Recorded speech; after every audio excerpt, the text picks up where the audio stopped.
Jésus. Parole de Dieu. Nous sommes dans Luc, chapitre 1er, du 5e au 13e verset. Luc, chapitre 1er, du 5e au 13e verset. Je lis au nom du Seigneur. Du temps d'Hérode, au roi de Judée, il y avait un sacrificateur nommé Zacharie, de la classe d'Abia. Sa femme était d'entre les filles d'Aaron et s'appelait Élisabeth.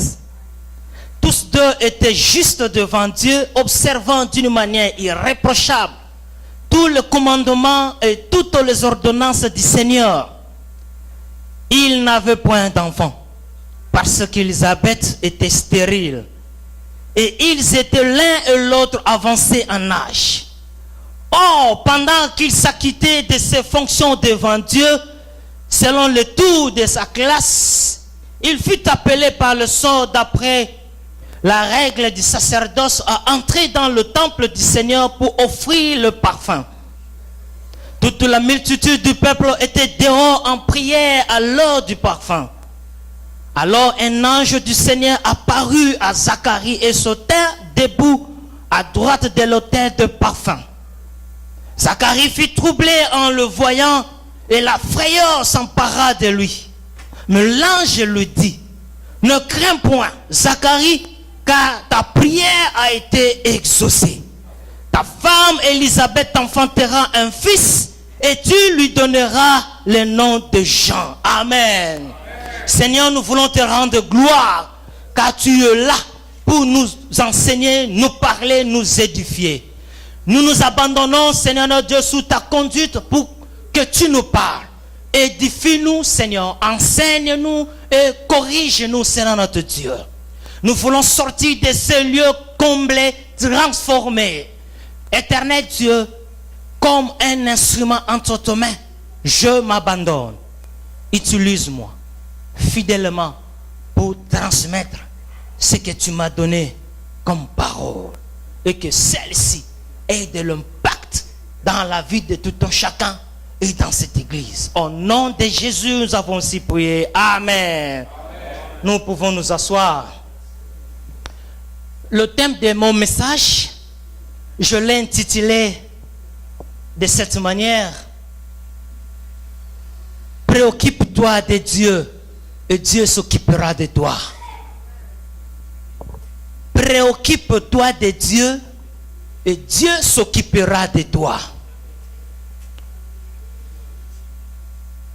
Dans ce thème, nous avons deux concepts, deux verbes qui sont clés. Ce sont deux verbes qui sont pratiques. Nous avons se préoccuper et s'occuper. Amen. Je jette un œil sur Larousse. Larousse nous dit: se préoccuper veut dire s'inquiéter de quelque chose ou de quelqu'un, se soucier de quelqu'un ou de quelque chose, se tracasser. Ça, je aimais. Se tracasser. Et s'occuper, de l'autre côté, Larousse dit: se soigner, veiller, prendre soin d'eux, surveiller, être en charge. Amen. Lorsque je lus tous ces synonymes, je me suis dit, mon thème peut être reformulé de plusieurs manières. Je pouvais dire: soucie-toi de Dieu. C'est tracasser pour l'œuvre de Dieu et le Seigneur te prendra en charge. Amen. Amen. Si seulement le modérateur retire le micro, vous avez déjà toutes les paroles. Amen. Mais je garde encore mon micro. Amen. Amen. Amen. Que le Seigneur nous aide. J'ai tellement de choses à dire. Tango Bapesinga. Que le Seigneur nous aide. Amen. Nous sommes en train, depuis le début de cette année, parler d'un grand thème autour de la gloire. La gloire, la gloire, la gloire. Je ne veux plus y revenir. Le dimanche passé, l'homme de Dieu, le berger, nous a révélé un secret très très important pour vivre la gloire de Dieu. Il nous a dit il faut avoir la vision d'aigle. Amen. Et il faut avoir la stratégie de l'aigle. Pour combattre l'ennemi, il faut l'amener hors de son territoire. Amen. Hein? Et aujourd'hui, le Seigneur nous révèle une autre stratégie pour que nous vivions la gloire de Dieu, pour que nous remportions des victoires écrasantes dans notre vie. Il nous dit,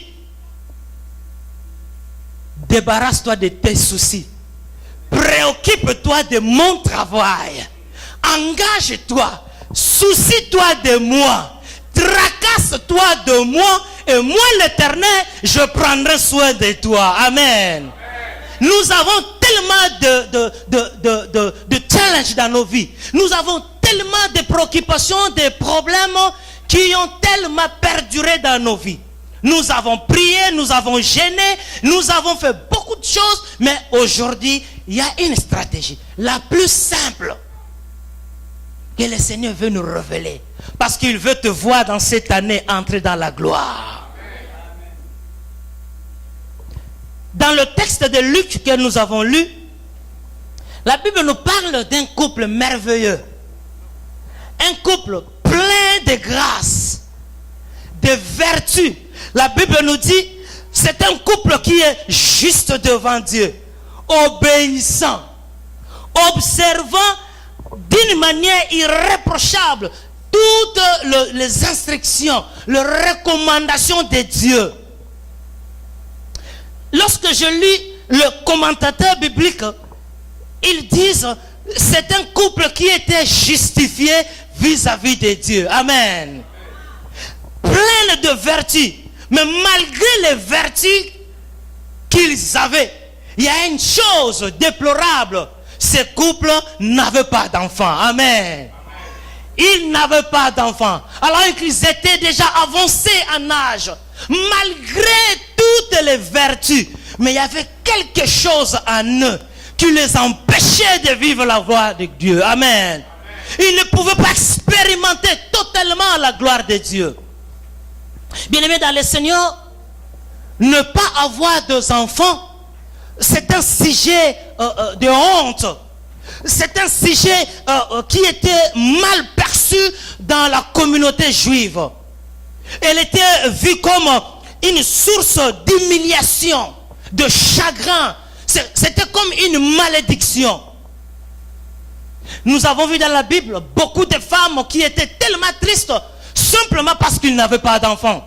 La Bible nous parle d'Anne qui était traumatisée, dérangée par sa rivale simplement parce qu'elle n'avait pas d'enfants. Sarah qui était quelque part, quelquefois dans la tristesse simplement parce qu'elle n'avait pas d'enfants. Et beaucoup d'autres. Ce n'est pas seulement dans la culture juive, et même aujourd'hui, dans nos foyers, ne pas avoir la maternité, ça cause un problème. Amen. Il y a des chrétiens assidus, engagés dans l'œuvre de Dieu, mais qui jusqu'aujourd'hui n'ont pas d'enfants.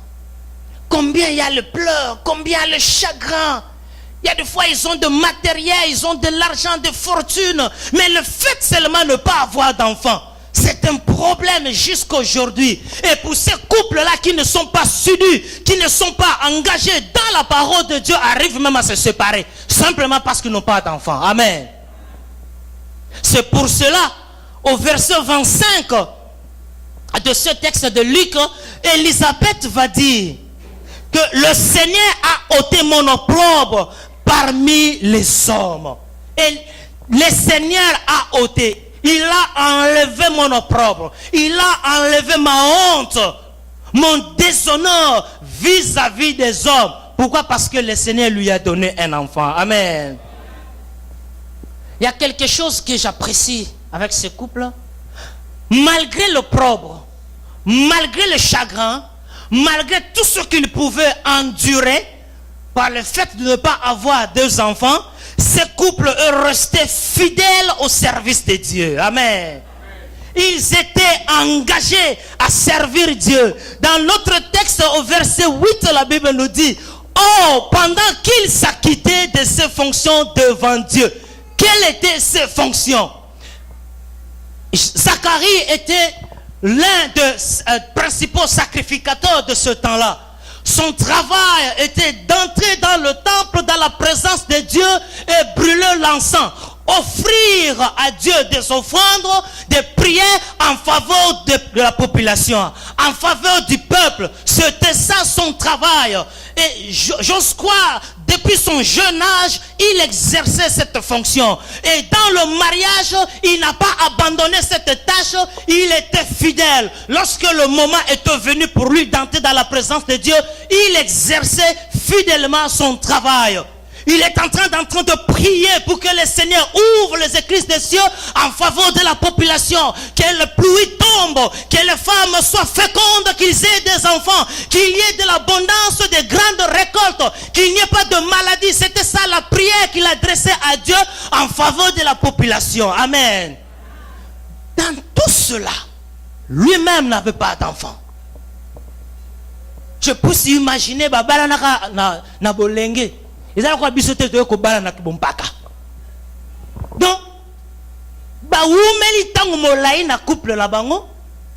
train de servir Dieu fidèlement, quand bien même, la fidélité dans l'œuvre de Dieu, dans le service de Dieu, bien aimé dans le Seigneur, nous avons tout intérêt à nous attacher dans l'œuvre de Dieu. Nous avons tout intérêt à nous poumonner, à nous tracasser, à servir Dieu. Parce qu'il y a des récompenses qui sont attachées au service de Dieu. Amen. Dans ce texte, la Bible ne dit pas que Zacharie était en train de jeûner, prier pour que le Seigneur lui donne l'enfant. Mais il était en train de servir Dieu. C'est à ce moment-là, pendant qu'il priait en faveur des autres, pendant qu'il priait Dieu en faveur des autres. Bien aimé, vous pouvez savoir que dans ce temps-là, les principaux sacrificateurs devaient se préparer pendant toute une année avant d'entrer dans la présence de Dieu. Et il y avait des conséquences. Et s'ils n'étaient pas bien préparés, ils mouraient. Il y a des serviteurs qui mouraient. Imaginez, toute la population était dehors pendant ce temps-là de la prière. Leurs espoirs étaient que le Seigneur exauce la personne qui est entrée dans la chambre haute. Amen. Et si simplement que les choses tournaient mal, c'est toute la population qui était sacrifiée. Il était fidèle à servir Dieu. Il s'est dépouillé de ses soucis. Il pouvait se dire, ah, Nzambe, chaque fois, nous avons là. Ozo sala bikama bamsu bazo pamba mabazo zwa siko ngana zo zwa te siko na continuer akaka na sala akaka. Oui, sala akaka po oyebite o Nzamba zo bombela yo. Amen. Cependant que tu seras en train de servir Dieu, que le Seigneur va te visiter. Zacharie était visité pendant qu'il servait le Seigneur. L'ange de Dieu lui est apparu. Oh, je pouvais imaginer quelle était la frayeur de Zacharie en ce moment-là. Il lui dit, Zacharie, ta prière est exaucée. Certainement, il se disait, ah, c'est que cette année, il y aura des récoltes. Yamotouya. Des grandes choses vont s'opérer parmi le peuple. Mais le Seigneur lui dit, ta prière est exaucée. Ta femme t'engendrera un fils. Et tu lui donneras le nom des gens. Il y a des récompenses, des réponses que nous obtenons de la part de Dieu pour lesquelles on n'a pas formulé de demandes. On n'a pas formulé de demandes. Simplement parce qu'on était à sa garde. J'ai aimé l'homme de Dieu, il a dit pendant la modération, restez à vos gardes.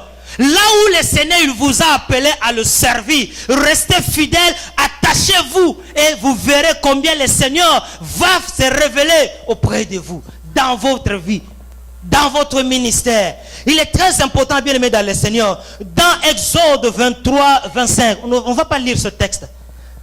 Je vais vraiment économiser mon temps parce qu'il y a que le besoin. dans Exode 23, 25, vous irez lire à la maison. La Bible nous dit, vous servirez l'Éternel votre Dieu et il bénira votre pain et vos eaux. Et j'éloignerai la maladie du milieu de vous. Ça, c'est la parole de Dieu. Il n'a pas dit que vous gênerez, vous prierez et moi je vous bénirai. Non, il a dit, vous servirez l'Éternel votre Dieu. Et en contrepartie, moi l'Éternel, je bénirai votre pain, je bénirai vos eaux et j'éloignerai les maladies du milieu de vous. Donc, il y a de grâces, de bénédictions qui sont attachées au service de Dieu. Simplement parce que vous servez le Seigneur et le Seigneur va vous bénir. Amen. Hein? Nous avons tout intérêt à nous donner dans l'œuvre de Dieu, à servir le Seigneur fidèlement, avec zèle et empressement, parce qu'en nous attachant au travail, le Seigneur va nous bénir. Il va nous bénir. La façon dont tu t'engages dans l'œuvre de Dieu, le dévouement que vous êtes en train de déployer dans l'œuvre de Dieu va déclencher que la gloire de Dieu puisse s'opérer dans votre vie. Je ne connais pas les problèmes que vous êtes en train d'expérimenter dans votre vie, mais Dieu connaît et vous-même vous connaissez. Tout ce que le Seigneur est en train de vous inviter aujourd'hui, c'est de vous engager, de déplorer encore des énergies dans l'œuvre de Dieu. C'est de là que le Seigneur va vous exaucer. C'est de là que le Seigneur vous viendra en aide. Parce qu'il est celui qui paye. Il paye. Lorsque vous vous engagez dans l'œuvre de Dieu, vous vous préoccupez de lui et Dieu va prendre soin de vous. Parce que lorsque le Seigneur se détermine, il s'engage à vous visiter, à vous bénir. Bien-aimés dans le Seigneur, le résultat a toujours été étonnant. C'est au-delà de nos attentes. Alléluia. Bien-aimés dans le Seigneur, qu'est-ce que tu fais pour le Seigneur? Qu'est-ce que tu fais pour la gloire de Dieu? Est-ce que tu te soucies de l'œuvre de Dieu? Est-ce que tu te tracasses pour le Seigneur? Tu ne fais que prier, gêner pour toi seul. Tu fais seulement que le Seigneur te donne, t'exauce, mais tu ne fais rien pour l'œuvre de Dieu. Bien-aimé dans le Seigneur, j'ai appris une chose avec Dieu. La pédagogie de Dieu, elle est troublante.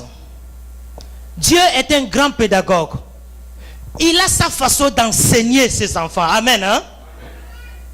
Elle est des fois difficile et comprendre à discerner. Mais qu'est-ce que le Seigneur veut m'enseigner? Qu'est-ce que le Seigneur est en train de me demander? Il lui peut permettre, sinon susciter une situation douloureuse dans nos vies. Une situation qui nous brise la nuque. Mais simplement, il veut tester notre obéissance, notre soumission vis-à-vis de son œuvre. Amen. Vis-à-vis de son œuvre. C'est très important, bien aimé dans le Seigneur. Si nous lisons dans Luc 5, du 1er au 6e verset, on ne va pas lire ça. Luc 5, notez, allez lire à la maison, bien aimé dans le Seigneur. C'est une histoire que nous connaissons très bien. La fois passée, nous étions en retraite, le Seigneur nous a aidés. J'ai expliqué ce texte. Il y a de grandes vérités dans ce texte de Luc 5, du 1er au 6e verset. Ça nous parle de la pêche miraculeuse. La pêche miraculeuse.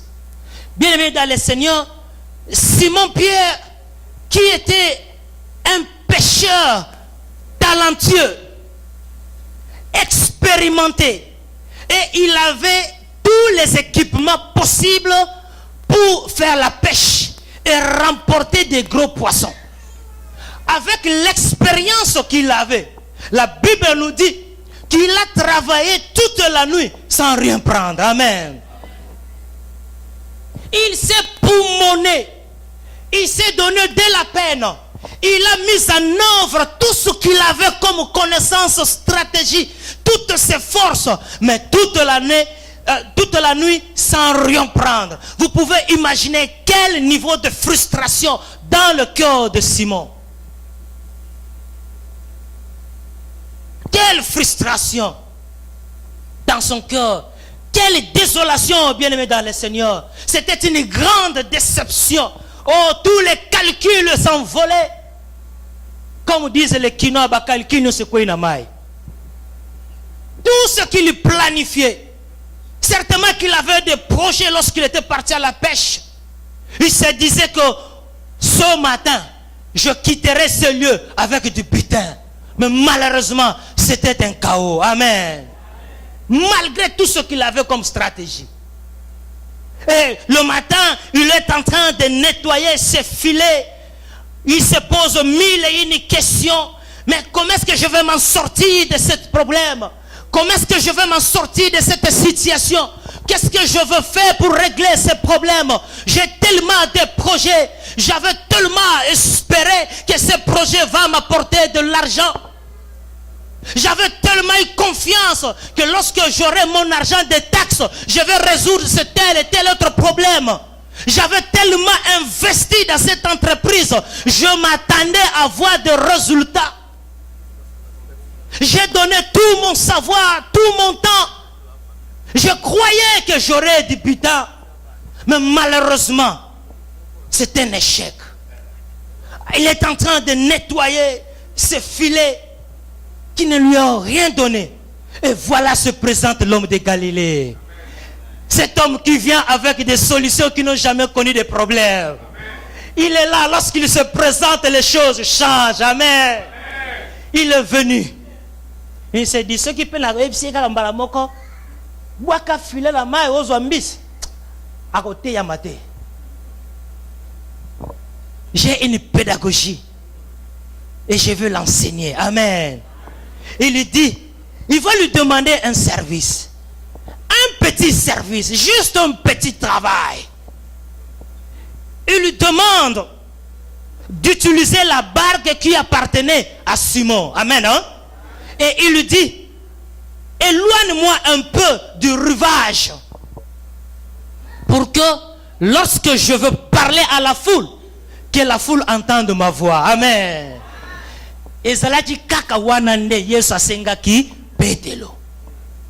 Na sale la kaka boatu na yo et puis tindikanga mwa musika pote tangu nazoko sakola. Bato bazana suka kuna bayokangai. Simon qui était sous le poids de l'échec du chagrin, il n'a pas désobéi. Il n'a pas posé des questions.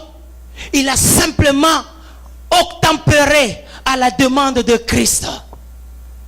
Bien-aimé dans le Seigneur, c'est très important. J'ai appris quelque chose de particulier dans la façon dont Simon a réagi vis-à-vis à la demande de Dieu. Bien-aimé dans le Seigneur, la foule, mais pourquoi alors Jésus devait utiliser la barque de Simon? Pensez-vous que Jésus-Christ avait des problèmes de voix pour parler à la foule? Non. Christ n'a pas de problème de voix pour s'exprimer à la foule. C'est celui-là dont parle la Bible. Lorsqu'il parle, les montagnes s'écroulent et le bois de cèdre tombe. C'est lui qui a crié, Lazare sort. Lazare qui était dans la putréfaction est revenu à la vie. Christ n'a pas de problème de voix. Imaginez bien, dans le Seigneur, Moïse qui était une nature, une personne de ta nature, de ma nature, il était à la tête d'une grande foule, de multitudes. Lorsqu'il disait l'Éternel a dit avançons, et le peuple écoutait. Le peuple écoutait. À combien plus forte raison Jésus?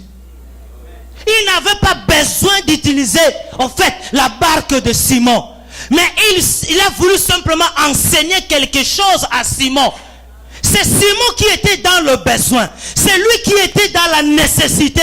Il avait des problèmes qui nécessitaient l'intervention de Jésus.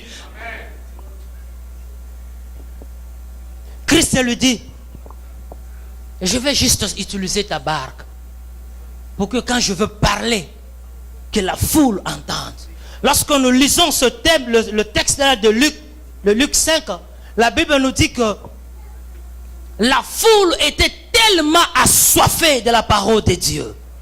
La foule était avide. Elle avait l'envie d'écouter la parole de Dieu. Et Christ a trouvé une opportunité pour libérer la parole qui guérit, la parole qui transforme, la parole qui devait changer la vie de tout ce peuple-là. Christ avait vu la nécessité qui était dans ce vie-là. Je ne pouvais pas rater cette opportunité. Il faut que je change la vie. Mais il va se servir des moyens que vous disposez. Amen. Il veut se servir des moyens que vous disposez. Votre temps, votre argent, votre savoir, votre courage, c'est ce qu'il veut utiliser pour gagner les âmes, pour les intérêts du royaume de Dieu. C'est après que le Seigneur va répondre à vos attentes. Le Seigneur veut avant tout que ces intérêts soient pris en compte. C'est alors qu'il viendra vous servir. Simon n'a pas fait une demande ici.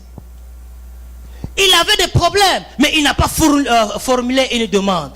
C'est Jésus lui-même qui a eu l'initiative. Il est venu. Bien-aimés dans le Seigneur, nous avons des problèmes dans nos vies. Nous voulons vivre la gloire dans tous les domaines de nos vies. Mais il y a une chose qui nous reste. C'est de nous débarrasser de nos soucis. Bien-aimés, nous avons tellement prié comme des égoïstes. Nzambe pesanga, nzambe pambolanga, nzambe kabelanga, nzambe tombolanga, ngai. Le Seigneur veut maintenant vous voir prier pour les autres. Vous préoccuper pour les autres. Gêner pour les autres. Pendant que vous-même vous avez des problèmes de maternité, mais vous gênez prier pour les autres. Des personnes que vous ne connaissez même pas. Pendant que vous-même vous avez des problèmes financiers, mais le peu que vous avez, vous l'investissez dans l'œuvre de Dieu. C'est alors que le Seigneur va se souvenir de vous et il viendra à votre secours. Amen. Rendez service à Dieu. C'est à ce moment-là qu'il viendra vous rendre service. Lorsque Dieu donne, il étonne. Amen. Hein? Lorsque Dieu donne, il étonne. Le Seigneur va vous étonner. Il va vous étonner. Simplement pour le petit travail que vous avez pu faire pour la gloire de son nom. Dans 1 Roi, chapitre 17, vous pouvez noter ce texte. 1 Roi, chapitre 17, du 1er au 16e verset. La Bible nous parle de l'histoire d'Élie, le prophète Élie et la veuve de Sarepta. L'histoire d'Élie et la veuve de Sarepta.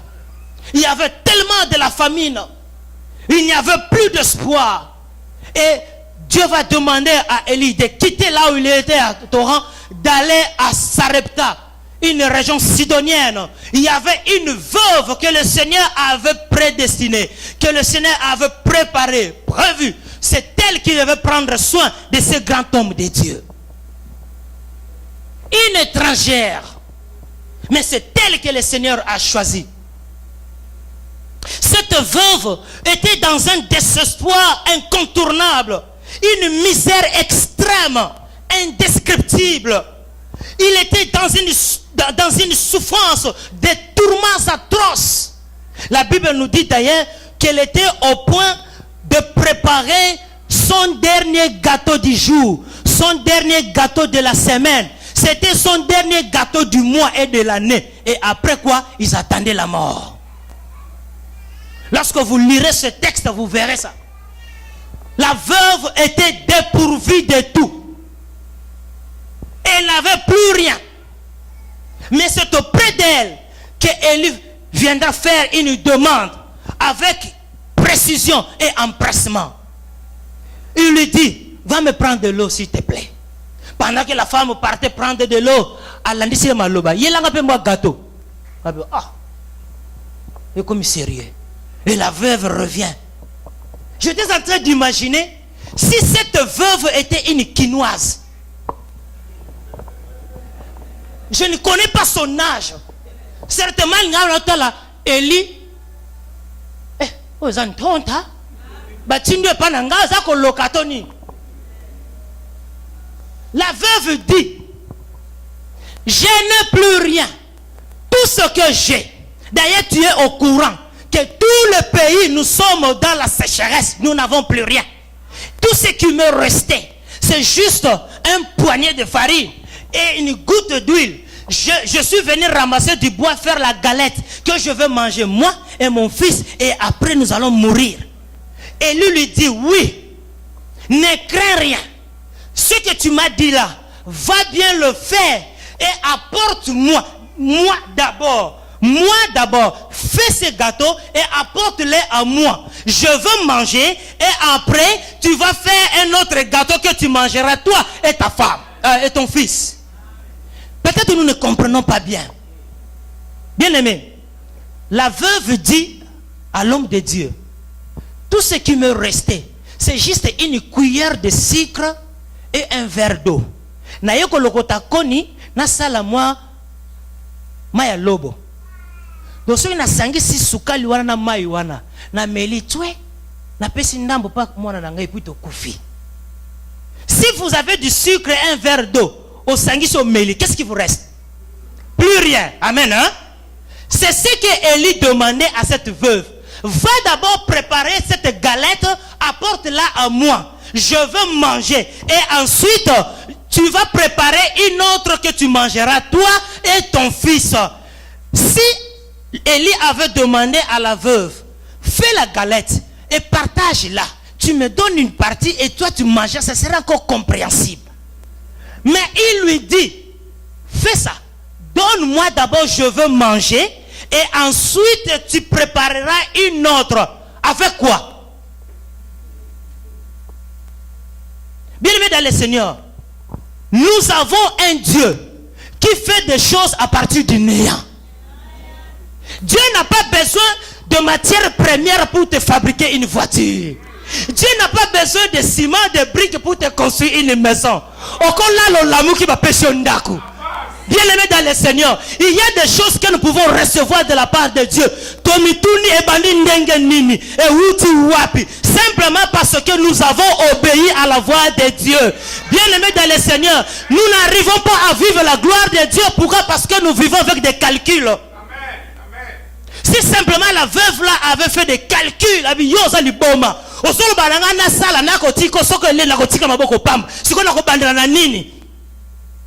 elle n'allait pas vivre la gloire de Dieu.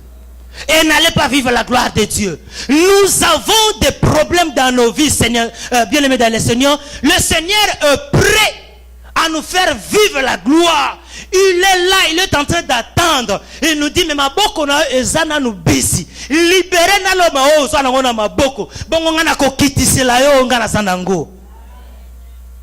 Qu'est-ce que tu fais pour l'œuvre de Dieu, bien-aimé dans le Seigneur? Bien-aimé dans le Seigneur, préoccupe-toi de Dieu. Préoccupe-toi de l'œuvre de Dieu. Le Seigneur est là pour te prendre en charge.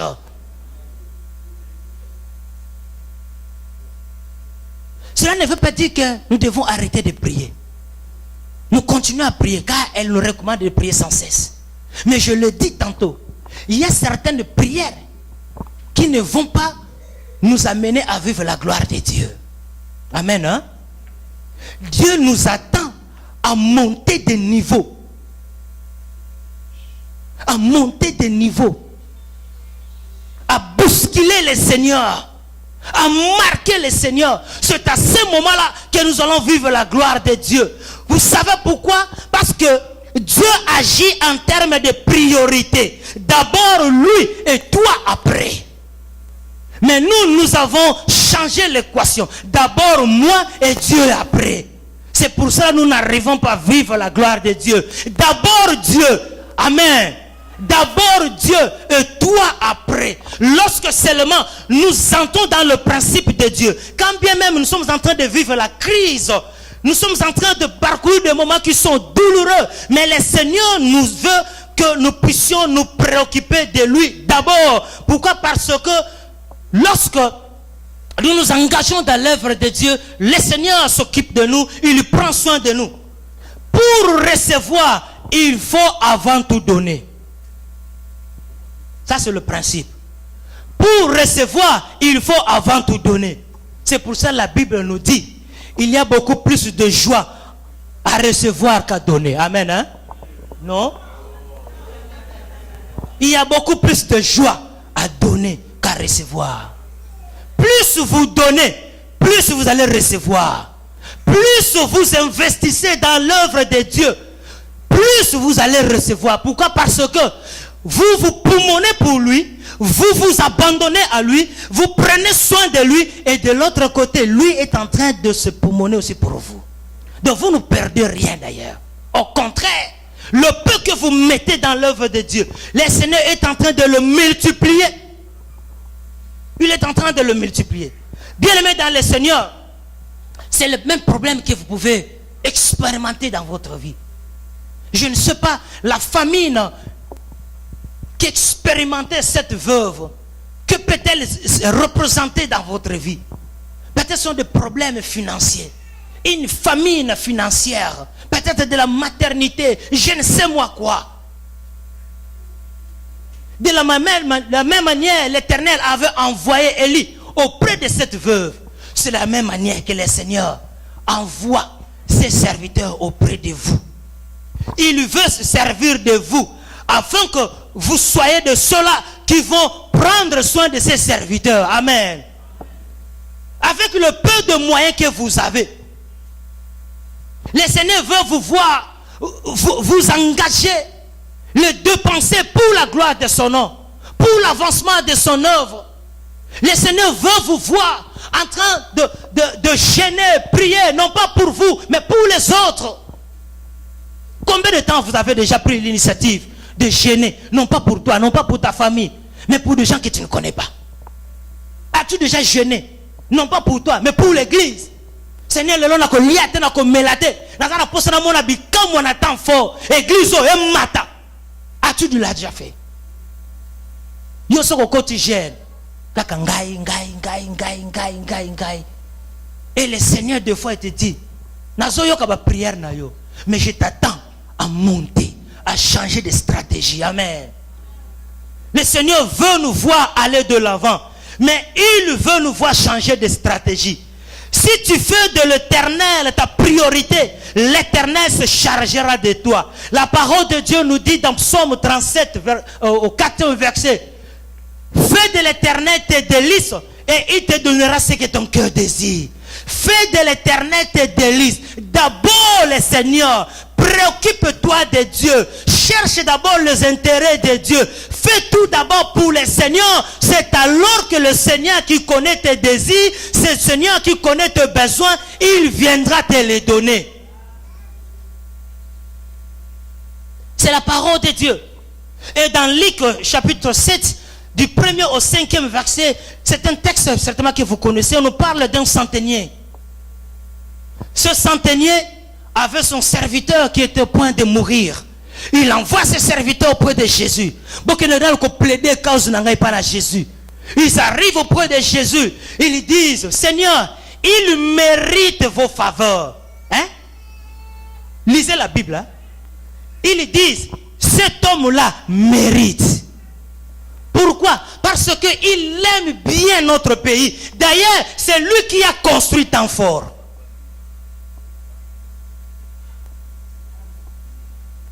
Est-ce que quelqu'un me comprend? Ils sont allés dire à Jésus, cet homme-là mérite votre attention. Il mérite votre intervention. Pourquoi? Parce que c'est un étranger, mais il aime notre pays. Et dans son amour, il l'a manifesté par des œuvres. Il a construit la synagogue là où nous partons t'adorer. Il y a des choses que nous posons qui poussent à Dieu de ne pas hésiter à faire. Il y a des actes que nous posons pour Dieu. Ça pousse le Seigneur. Et ça, le quoi, tu bois qu'il nzambe ma tchacha. Nzamba komika kabe yeso ki na salite ngambo. Po makambo moto salelinga. Il faut kakana tele manasa aline. Na kota problème na. Amen. Bien aimé dans le Seigneur, nous avons tout intérêt. Il y a tellement d'exemples dans la Bible, mais je cours derrière le temps. Si le modérateur peut encore m'ajouter quelques minutes, Bien-aimés dans le Seigneur, nous avons tout intérêt à nous préoccuper dans l'œuvre de Dieu. Il y a une chose que j'ai compris. Nous travaillons beaucoup. Nous partons à Garden-Ouest. Nous travaillons de lundi à dimanche. Si seulement on fait le calcul dans une semaine, peut-être par toi-même, tu as fait 1000 bumpers. Ces 1000 bumpers, vous n'avez pas l'idée combien vous avez enrichi le patronat de Garden-Ouest. Vous l'avez tellement enrichi. Combien vous avez reçu? Combien qui vous est resté dans votre compte? Rien. Mais le $1000 que vous avez sali na semaine moko a comme ici millionnaire.